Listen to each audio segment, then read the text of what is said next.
हा बाळासाहेबांचा ओरिजिनल विचार. मैं दुकान बंद कर दूंगा. मैं कहता हूँ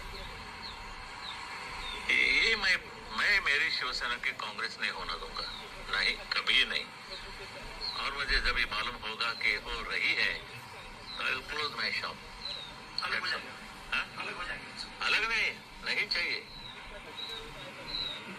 शिवसेना चुनाव नहीं लड़ेगी. जाओ, कहाँ जाएंगे लोग, कहाँ जाएंगे? आज जो मान सम्मान तुम्हें मिल रहा है शिवसेना के नाम पर मिल रहा है, हिंदुत्व के लिए मिल रहा है, भगवा झंडा के लिए मिल रहा है. हे बघा, हे खरं आहे. आणि त्यांनी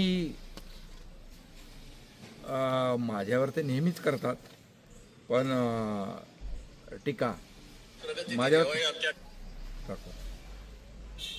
म्हणजे बाळासाहेबांच्या तोंडून एकनाथ शिंदेबद्दल जे वक्तव्य त्यांच्या तोंडी घातलंय, रेवाई आमच्या ठाण्याने आणखी विशेष करून एकनाथ शिंदे हे आनंद दिघे यांनी उभी केलेली माणसं आहेत, त्यांच्या तालमीत तयार झालेली माणसं आहेत. किती खोटं करणार. आणि म्हणून खोटं ते खोटंच, नकली ते नकलीच आहे.